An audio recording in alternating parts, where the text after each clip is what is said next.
Baruch Hashem, you're a bad Jew. Shalom. Melinda, welcome to the podcast. It's Thank been you. a treat to follow and watch your content on Instagram and TikTok. And now I get the privilege of actually speaking with you. I am stoked. How are you today? I am so good and so happy to be here. Well, I'm grateful to have you here as well. Before we actually get to the topic at hand, we have the right of entry onto the podcast, which is to tell your life story in 4 minutes. Are you ready?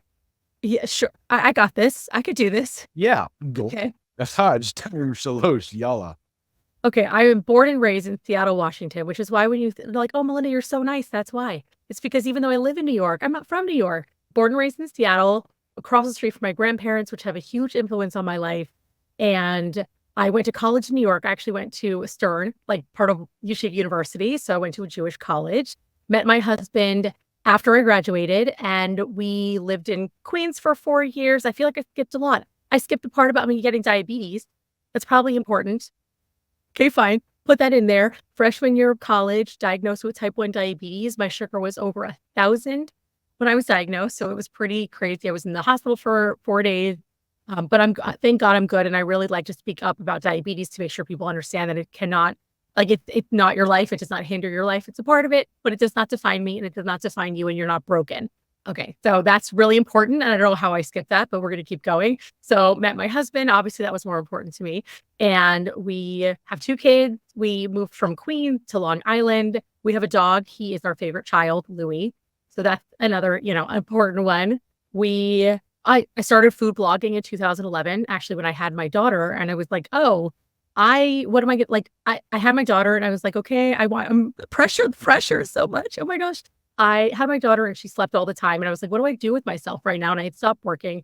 So I decided to start sharing recipes, which was always a passion for me. How's the time? Oh, What are we at? you got 2.5 minutes left. Oh, okay. I could go even a little slower. So I started food blogging in 2011. I didn't know anything about food blogging, but I was like, what's the worst that happened? Right? Like I start and nobody reads my stuff and then I do something else. People started reading slowly over time and I started building a community of people that I am still very close with to this day. And it really took off and changed my life from there. And I started to realize that I could have purpose more than just working for the man, because that's what I was doing before. I was working in HR. And from blogging, I started just learning more about myself and more about personal growth. And then I also learned about social media, a lot about social media and photography. And when TikTok kind of started doing its thing during COVID, I decided to join. And I went from being a food blogger to suddenly sharing more about Judaism because people would ask me questions. I'm like, if they're asking questions, I want to be able to answer them and help them understand more about Judaism. I didn't realize how little people know about Judaism until I joined TikTok. So I started sharing and people would ask so many questions that I'm like, I got to answer all of them. And that's literally what my entire account became about. And 1.2 million followers later, it's still what I'm doing to this day. And I love it. And oh my gosh, is there more? Do I have more that I can do? Do I have more time? Yeah, you got you have more than a minute. Okay, but talking really fast. More things about my life. I hate olives. So I think that's really important for people to know. You also hate olives? Okay, perfect. So I hate olives. I didn't like pickles growing up, but I actually love them now. And I have a cookbook that's coming out next year, 2025. So big shout out to that. It's something that I didn't even know I wanted to do until I started sharing more recipes on TikTok and connecting to people who had never made Jewish food before. And I just feel like we can all share each other's culture and learn about cultures and make each other's food instead of people being like, you stole our food. Let's learn from each other. So from there, I share recipes and people wanted a cookbook. And I'm like, this is it. This is time. I could do this now. So I started working on it and it's going to come out next year. It's called Eat Jewish. So that's another one I'm actually in the process of working on right now. I announced that and people were like, I'm sorry, it's not coming out for 2 years. I'm like, yeah, gosh. Okay. What else? I really don't like cats. But cats are all over my For You page on TikTok, and I really enjoy watching them. So now we're just spitting out fun facts because I told my story too quickly. That's okay. What else is there about me? My little Mel bun has become my signature. I literally have a little picture of myself as my branding with my glasses and my bun. It's become a thing. So I wear it all the time, literally, because it's part of the brand. And I just have a lot of passion for helping other people to grow and to join social media because I feel like it's not just that we grow better when we grow together, but there should never be one person at the top or one person even close to the top. you're going to grow better when you're helping other people grow as well. And I want to see other people grow past me because that's the dream, is that we're all using our voices. Awesome. Did I do it? Well, you killed it. You nailed it. Use those 4 minutes up to its fullest potential. It was amazing. Great job. So Melinda, a few things. First of all, fan off, cool off. You did a good job. I did. Okay, so the first thing, I also hate olives. I'm not a fan of pickles. I've tried so hard to like it. The most anti-Jewish thing about me is that I don't like pickles. I'm sorry, fans. I'm sorry, everyone. I do like pickleball. I'll play pickleball with you any day. I just won't eat. Okay, that's the first thing. Second thing is, I imagine at the Shabbos dinner table, when it comes time to blessing the children, you're about to bless your children, all line up, ready to go. And he's like, no. I got to bless my favorite child. And you bring in the dog. That's the great. dog. He gets challah. He loves challah and chicken soup. So he's there. Who my kind of dog. There we go. The next thing I was going to say is my bun is also a part of my signature too, my little man bun. The man bun kippah thing, something that a lot of people have commented. I've never seen that before. And I love it. I love when people compliment the man bun kippah combination. But one of the funniest reactions I ever got, it's a previous guest on this podcast. I will not say who, but this previous guest on the podcast, after the recording was over, he was someone from the more frum community, right? And after the interview was over, his children came home from school. And the rabbi pointed to me on the video and said, hey, see that man right there? Look at his hair. Isn't that crazy? Isn't that amazing that he has that hair? And guess what? He's still a man. I thought that was the funniest comment that anyone had ever given me. So I got trolled by a frum rabbi. That was awesome. That was great. I love it. So yeah, anyway, let's get to the actual episode, okay? Melinda, one thing that I think is really cool, as you mentioned, you've answered so many different people's questions on TikTok and Instagram, and you have 1.2 million followers, which is awesome. It's an awesome following, one that I aspire to have one day, right? And if I ever do reach that, by that point, you'll have 10 million. So I'll always be looking up towards you. But, one thing that I think is really interesting, you've a common trope in what you teach online is that your Judaism is for you. And we had a previous guest on this podcast who actually had a very similar message. Her name is Eliza Ben Shalom from Jewish Matchmaking. And when she was on, she said something in her first episode of Jewish Matchmaking, which really had a big impact on me. It was a very quick comment that she made in the first episode, which is that there are 16 million Jews out there, which means there are 16 million ways to do Judaism. Yeah, I recorded that on my phone, by the way. When she said that, I went back and recorded it on my phone so I could share it with everyone because it was so good. And it meant so much to me. Yeah. And what I've come to discover on this Jewish journey is that even though you have different people that subscribe to different movements, like there's the Chabad movement, there's the Torah movement, then there's, just general different branches of Orthodox Judaism and the Haredi movement and so on and so forth. You could even say the same thing about Reform and Conservative. You have people who call themselves Reconstructionists, right? But even within those labels, which I don't personally identify with any of them for the record, with any of those labels that I just described, everyone has their own way of existing in that, to the point where there's almost like no point for the label to be there. So I guess really my question is, how do you find your Judaism? How do you individualize it to work for you and make it work? Well, the first thing I want to say is my dad actually feels a lot like you do with the label. And he's always saying to me, Mel, stop, you don't have to say Orthodox all the time. He loves the word observant. Because you could be observant within any sect. Like if you're observant, you're observant. The reason that I use the title is more for educational purposes, right? Because when you're talking to the world of people who don't know much about Judaism, there is a sense of, well, I know the word Orthodox. So I like to work within those terms, and it can be a little confusing at times. I just want to say that first.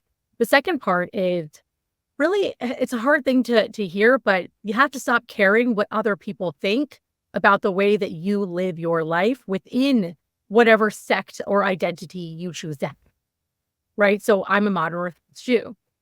And that's where I like to identify myself just in my head, because I follow the ways of the Torah. I follow the ways of Orthodox Judaism. I'm not perfect by any stretch. And there are also some choices that I actively make of things not to follow because I have some beliefs about it, right? And I don't talk about a lot of those things actually on social media because I don't want to change the way that other people feel about their own choices because they're very personal to me. So that's something that I guess I actively do not discuss them, why I don't cover my hair. It's a choice that I make. I don't necessarily get into my reasons for not believing in myself covering my hair, let alone other people. But that's something that I don't want other people to make their choice based on me, the same way that I don't like to make my choices based on other people and how they live. So first of all, and there's so many different directions I can take, but like, if you're willing to be vulnerable on this show, it's separate from the content that you create, but at the same time, it is in line with the content that you create. Would you be willing to give us a window into your mind and explain why you don't do that? And also to maybe help people understand that, there are ways that you can practice and become observant and still make the conscious decision of what to follow and what not to follow. Oof, that's tough. Okay, so I'll start by saying that within the different sects, right, there are certain things that are like the foundation of it. And that's why so many people could be Orthodox Jews and follow laws in different ways and customs in different ways and follow Aish or OU or YU or Young Israel or whatever, all these different Chabad. And even with Chabad, there's different Hasidic, there's like a million different movements because there's so many different ways, but we all have a foundation. And for me, I see that foundation as following Torah law and not believing that Torah law is meant to be changed. That to me is really the foundation of Orthodox Judaism. And it's actually, I have a little bit of a belief in conservative Judaism, which I know is becoming smaller and smaller, is really a part of Orthodox Judaism. It's just more egalitarian. They don't necessarily change the laws. They're kind of adding to it that, certain aspects of it, but they really follow in a lot of ways Orthodox Judaism in that manner. So it's understanding that, number one, no one is perfect. And if you believe that the Torah is meant to be followed the way that it's followed, and not just the Torah, but the Tanakh and all of that, to me, that makes someone an Orthodox Jew. Mm-hmm. So I think, but again, like you said, the labels are just for you and maybe for your community. I have kids. Where do we go to school? Stuff like that. But they don't necessarily define every choice you make. So when I make a choice, so for hair covering, so for me, hair covering comes down to the reason that women cover their hair and the fact that it comes from a story in the Torah of a sota who's going into court and uncovers her hair. And from that, and it's a lot deeper than that, but from that, women cover their hair after they're married. And I'm like, and then reading different things from, I don't know, decisions made on women should cover their hair after marriage because their hair becomes holy. And I just don't believe in any of that. And I don't actually feel like that really comes from the Torah. I think there's something more to it that I personally don't understand. I love when people talk about covering their hair because they feel like a queen and things like that, like a lot of spiritual stuff. I'm into that. If you're spiritual, that's why you cover it. And I also don't judge people who cover their hair. I don't care. Like whatever religion you are, make your decision. But I personally don't feel that hair covering is a law that needs to be followed. And it's funny because your approach to it shouldn't be controversial, but I can my spider sense are already tingling that someone out there is going to call you a sinner for that. Oh, and they might. But you know what? My other opinion is if you're calling me a sinner, you're also sinning by calling me that, because there are certain things that are like when people will send messages and tell me what I'm doing is wrong. And I'm like, Lashon Hara is really against the Torah. So when you're sitting around your Shabbos table and you're talking about me behind my back, why do you think that's any better? Like I actually remember having a huge conversation, I think it was last year on my social media, because every morning I walk my dog and I talk to my phone every single day and I talk to everybody about what's going on in my mind. And it was something related to the queer community. And how, there are so many Orthodox synagogues and communities that can be very anti-gay. Mm-hmm. And they'll say, well, it's against the Torah. And I'm like, well, there's a lot of things that are against the Torah that people do. Why is it that being queer is more offensive for you than something else? Why are you talking to me as someone who's not covering my hair? But you won't just talk to someone who's queer because they're not following what you think is worse? Like, we don't know which laws that people break according to the Torah. And I put that in quotes because even with something like being queer, there's a lot of different opinions on it. But who's to say what's worse than something else? And why do you get to judge what's worse than something else? Why are you okay? Not you, but why are people okay housing criminals in their synagogues, right? But they're not okay with someone queer being in a synagogue. That makes no sense to me. It actually infuriates me that they're choosing one over the other. Like if you're breaking a law, and to me, honestly, breaking laws and going to jail and stealing money cheating on your wife. Those are things that are not even not okay. I mean, they're worse than not okay and beyond just breaking Torah law. But Right. somehow that's acceptable to people, but not being queer. It's like people pick and choose what's worse in the Torah than other things. I'm not down for it. I don't even know how I got into that conversation. Well, I mean, what you're ultimately describing is that the only judge that can judge is Hashem. Hashem. There- 1000%. it does make sense to go out of your way. You see someone do something that you don't quite agree with or understand, and you go out of your way without asking questions, and you just start pointing fingers. And you just start saying no, which is the assumption, by the way, that the way that you're doing Judaism, it's perfect. Out of curiosity, Melinda, do you know a single Jew in your world, in your personal world, that does it perfectly? Of course not. I mean, even the most religious Jew that I know, my cousin is, I mean, I have a few cousins who are like very, very, very religious and rabbis in their community that are looked up to. They're not perfect either. Nobody is perfect with it. So that's what we were talking about before, is that judgment. Like, you don't like how I'm doing my Judaism, but by actively going out and telling me that, how's your Judaism going? Right. I think there's a lot of projectionism. I think there's a lot of insecurity that's masked by pride. I think that people, I mean, this is why I created Bad Jew. Everyone feels like a bad Jew, quite frankly. Every Jew out there doesn't feel like they're doing Judaism good enough. And when they see someone that is, for some reason, triggers something inside them, they feel the need to go out of their way to call them out for it when that's never been necessary. And that's not what the Torah teaches. Correct. I believe that there are sages that say that you cannot judge a man without stepping into their shoes. That's where it comes from, the Talmud, that comes from the Torah.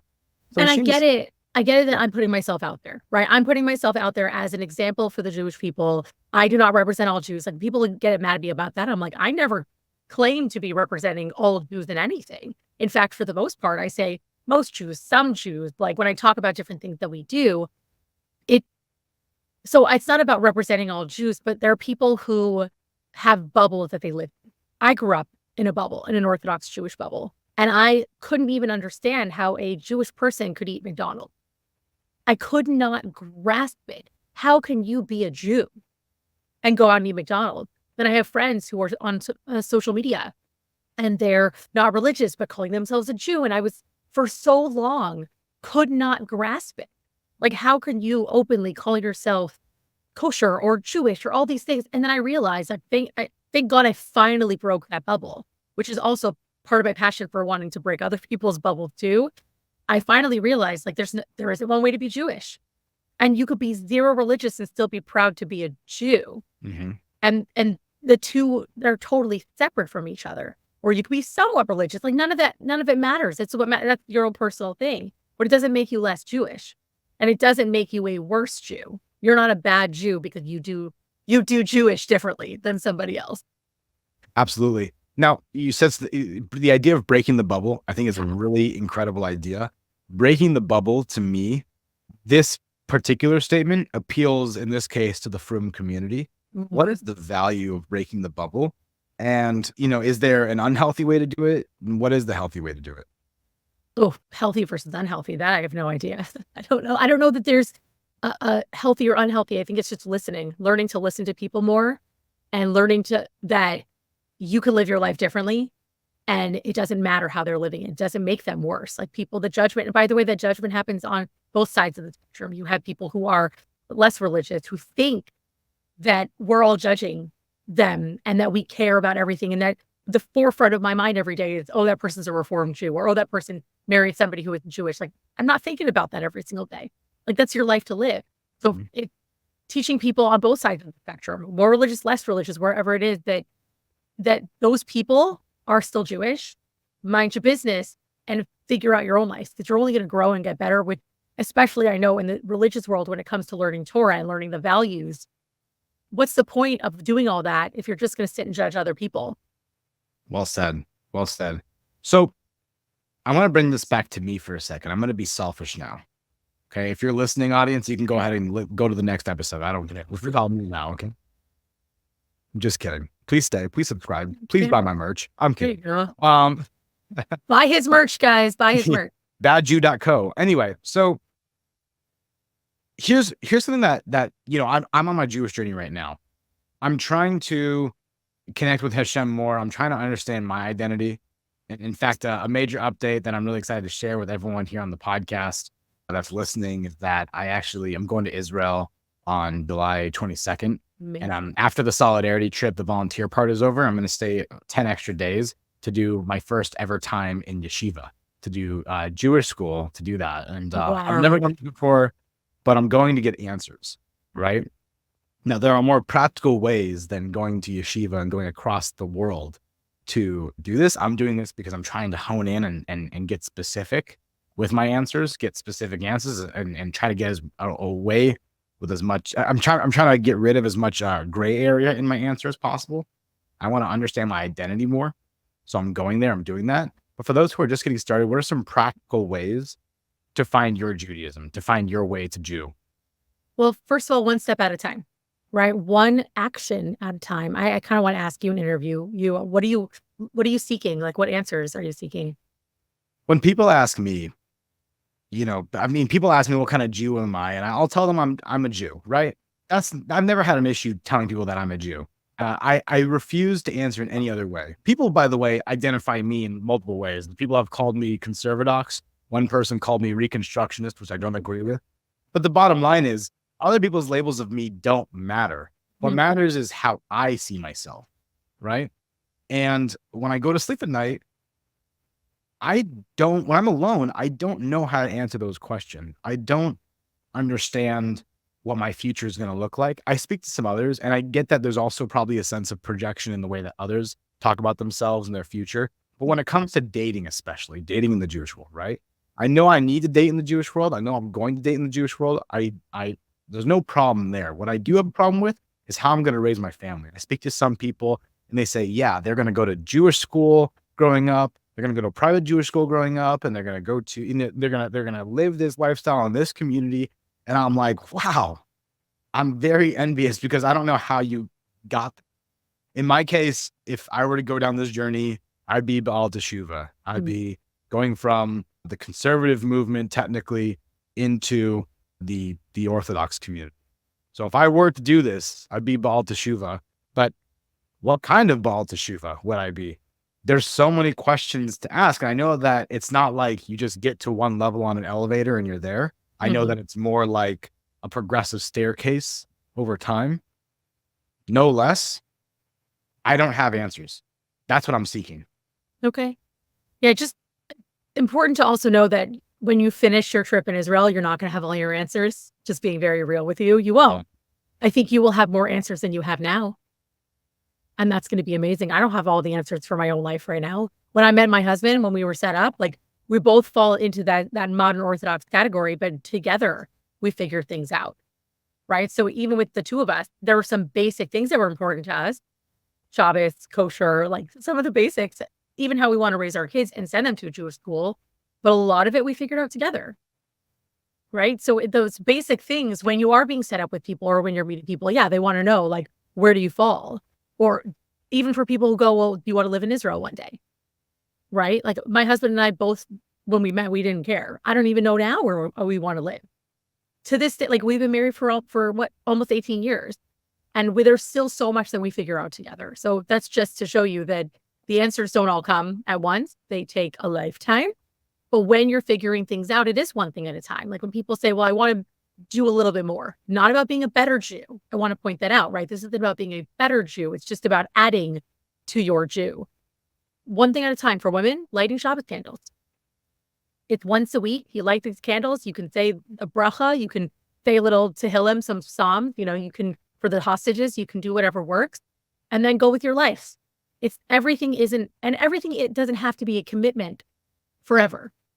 If you start doing something and you feel like it's not working for you, it's okay to shift and ask more questions, by the way. Holy cow, ask more questions. This is how I was raised, to ask questions, because we were never told this is how you have to do things.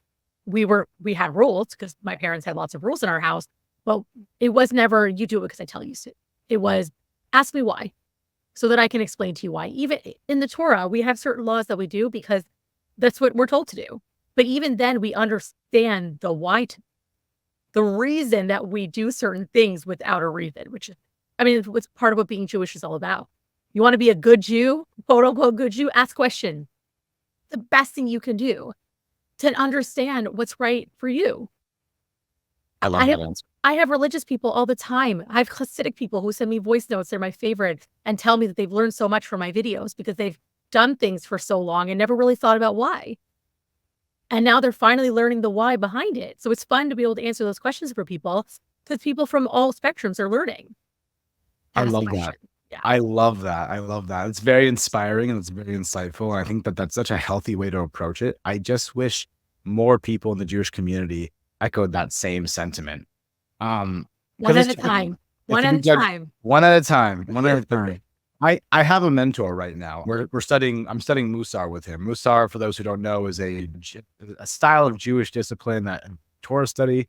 The Torah is accumulated in a specific way that's built towards character building. That's how I define Musar. So I'm studying it right now. I'm reading Mesilas Yesharim, Victor Miller's edition. And I meet with him for 30 minutes a week on Fridays before Shabbat. And during this time, I'm with my mentor, Scott is his name. And Scott listens to the podcast, by the way. So Scott, hey, thanks for listening. Anyway, I remember I was like sitting with him in his backyard. He said something that shattered my mind. And I played it off cool, but it totally broke my mind when he said this, right?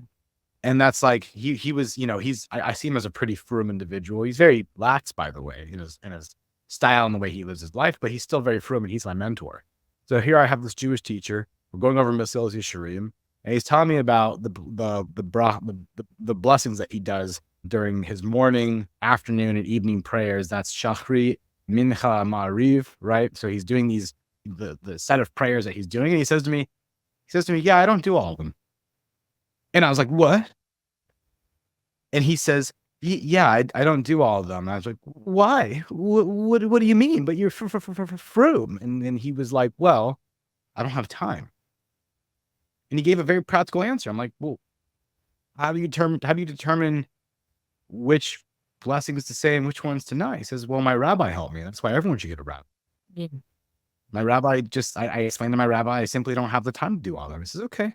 The rabbi gave him instructions. Here's how to navigate this. Here's some practical blessings that you should have and when you should do them.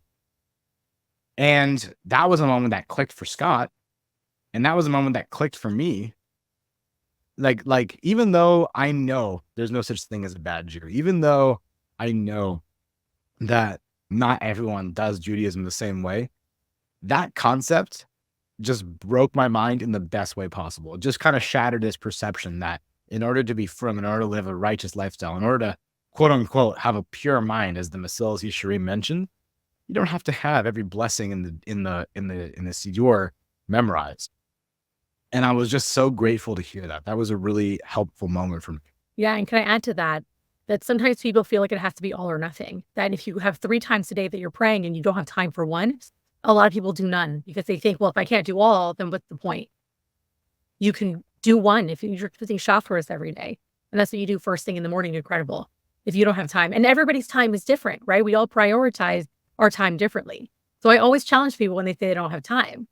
Because maybe you do have the time. If it's something important to you, you find the time, right? And for some people, they even shorten their prayer. So maybe what he was taught is for Shacharis, you can say the long version or the short version. Like there's different ways of working with it, but it does not have to be all or nothing. So if a woman wants to light Shabbos candles and then goes to a movie with her friends, she's still lighting Shabbos candles.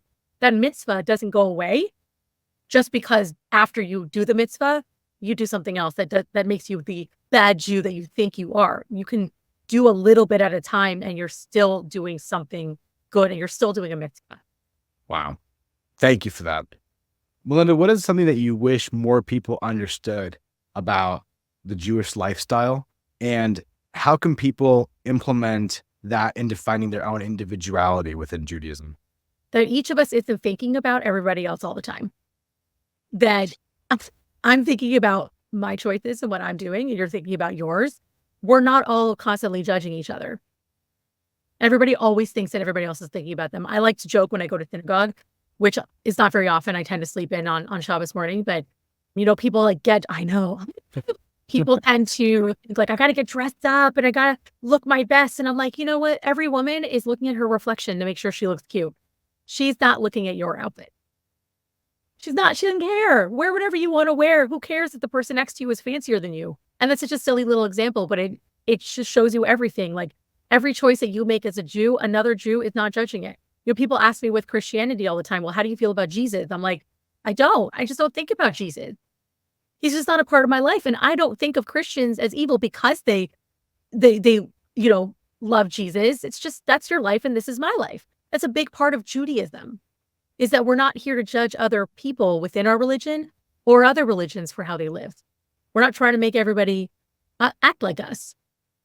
So within the different circles, if you're Reform, if you're Orthodox, wherever you Reconstructionist, if you do nothing but wake up in the morning and feel like a proud Jew and put on your Star of David, are there people judging you? Yeah, because, am I allowed to curse on here? Yeah, sure. Go for Okay, it. some people are just assholes. They're assholes and they're going to judge you no matter what you do. So if you're going to make your choices based on other people's opinions of you, what's the point? Make them based on yourself, because for the most part, other people are not thinking about you. They're worried about themselves. And Melinda, from a selfish standpoint, again, coming back to me, because this podcast is about me. I don't think it makes you selfish, by the way. Selfish.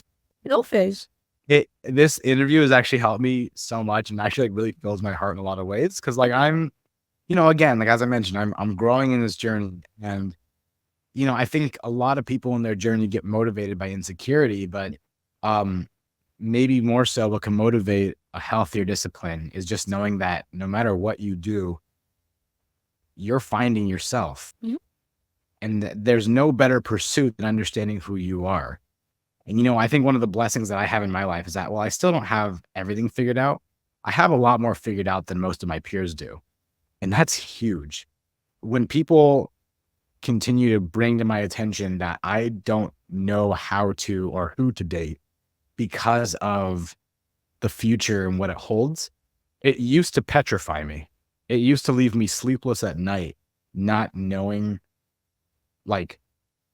even what my future is going to look like. And because of that ambiguity, if that's going to mean I'm going to die alone one day, that was a part of my toxic shame. Wow. By the way, just full transparency.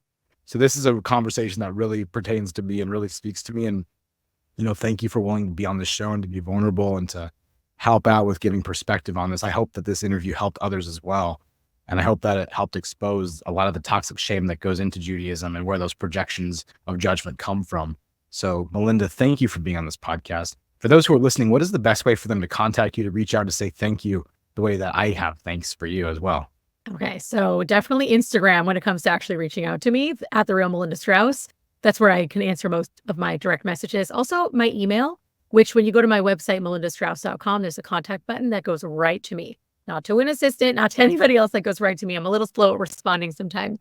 I will fully admit it, but I really do try and get back to everybody as much as possible. Like, people share personal stories with me, and I really always appreciate it. And questions like the ones that you're asking, when people have things like, when people ask me, what's the one thing that I can do? One thing. That's why I love the one thing, just one thing at a time. It's not all going to happen at once. Awesome. Melinda, thank you for being such a light, and thank you for coming onto the show. Thank you for adding so much meaning to the narrative that we're trying to build here. And to the listeners, thank you so much for tuning in to Bad Jew. Please be sure to follow us on Instagram and TikTok at Bad Jew Pod. Also, don't feel free to email me at any time, badjewpod@gmail.com, if you want to be a part of our WhatsApp community, a safe place to talk about Judaism, Israel, and so much more.